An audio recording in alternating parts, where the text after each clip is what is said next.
everyone! Today I am here with my May wrap-up. I did awesome this month, just gonna put that out there. So I read a total of 10 books during the month of May. I am very proud of myself. Let's just get right into it. The first book that I read during the month of May was What Maisie Knew by Henry James.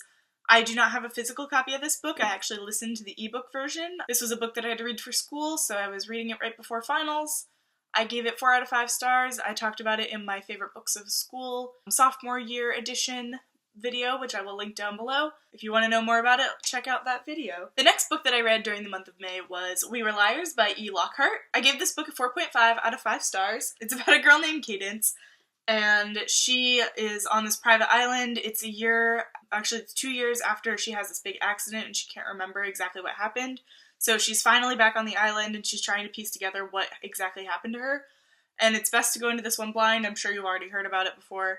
It was very big a couple years ago and I just got around to reading it now. Very much enjoyed this one. It kind of ripped my heart out. So that started the trend of the books for this month. After having my heart torn apart by that book, I was like, okay, I need something happy and I need something happy like now. So yeah, I was like, okay, we're gonna read a love story. We're gonna read a love story that's set at Christmas time because like that can't go wrong.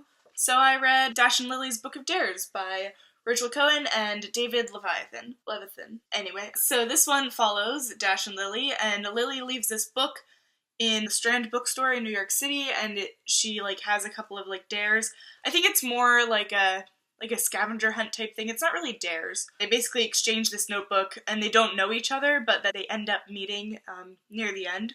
So it's really cute. It's like a little love story thing, and it's set in New York City, which was really fun, and I really liked the book and the premise, and it was really cute. I gave Dash and Lily's Book of Dares a 4 out of 5 stars. So after reading that, I was on a bit of a contemporary-ish kick. So I didn't want to get bored of all the contemporaries, so I decided to shake it up a little bit, and I read The Rest of Us Just Live Here by Patrick Ness. It takes all of these kids that are like the chosen ones, but they're called like the indie kids, and all this stuff is happening to them, like the immortals are coming, and like they're looking for vessels, and blah blah blah, and all of that is like told in like the very first paragraph of the chapters, and then it goes into the rest of the story, which is about like the rest of us who just live here.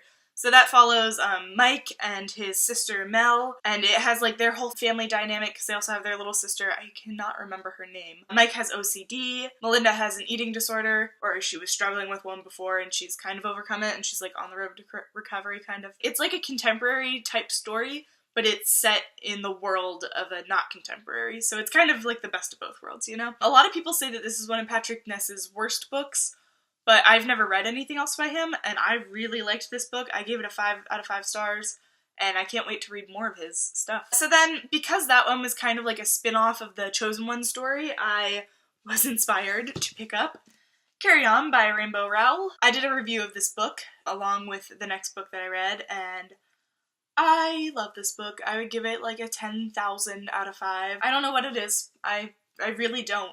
It's so well written, the characters are so lovable, and the story is so interesting.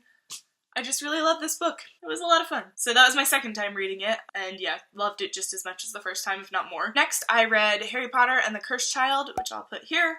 I have the physical copy, but somebody's borrowing it right now, so I don't have it with me. This is a play, not a book. The first act, I really was confused and didn't really like it, and I was like, everything just happened very quickly, and then I really enjoyed it, like, going forward from there. Yeah, definitely if you want more of my thoughts on that, check out the video. Moving on. After reading Harry Potter and the Cursed Child, I picked up The Great American Whatever by Tim Federles. I also reviewed this one, gave it a 3.5 out of 5 stars. This book follows our main character, Quinn, who is in the closet, so he is dealing with that, but then he is also more, like, the bigger story is him dealing with his sister's death. She died in a car accident 6 months before the start of this book. So it's basically him coming to terms with her death and moving on with his own life. He wants to be a screenwriter, but he used to write these movies, and then his sister would direct them, and now, like, she's not there, so he doesn't really know what to do. But it's all, like, a little cute coming-of-age story. Check out my review if you want more information about it. After The Great American Whatever, I was like, okay, still on this contemporary kick. I read Looking for Alaska by John Green. A bunch of my friends, like, are just in love with this book. They really like John Green and his writing. This one just kind of fell flat for me. I don't know. I guess I probably would have enjoyed it more had I been younger, but the main character wasn't too bad, but like I didn't really like Alaska. And if you've read this book, you could see how that could be problematic with me not liking her. I just thought that the kids were kind of immature. I mean, obviously. I wasn't a huge fan. And then, like, after the big event happens, there's still, like, this much of the book left. Like, this much is leading up to something. This much is, like, is just after, you know? I don't know. I, like, got to that point and I was just like, okay, now what are we gonna talk about? So, I just kind of got bored with this one. Wasn't a huge fan. I ended up giving it 3.75 stars, because, like, it was written really well, and I understand the appeal of it. I couldn't give it a 3.5 stars because I didn't think it was, like, that low on my totem pole, but I couldn't give it a 4-star either, so 3.7 stars. 3.75. Down to the final 2. So the last 2 books I read were Amulet Volume 3 and Amulet Volume 4, both by Kazu Kabushi. I read the first volume 2 years ago.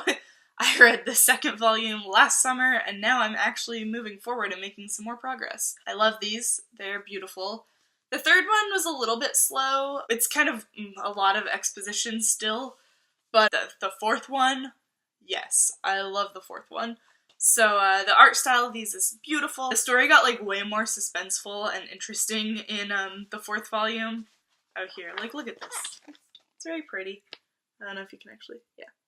So stuff like that. The story got really interesting, especially in volume 4. I can't wait to move on to volume 5. If you don't know what this is about, it's basically, it follows this girl named Emily, and she finds an amulet in her new house when they move in. Her mom is kind of kidnapped and taken into this new world. So that's like the first one, and then it builds from there. I think this would make a great video game. It kind of gives off like Legend of Zelda type whimsical. So I gave volume 3 4 stars, and I gave volume 4 5 stars. Those were all of the books that I read in May. That was all 10 of them. Thank you for watching. Like this if you like it. Let me know if you've read any of these books. All the ones that I have reviews of will be linked below. Have a great day.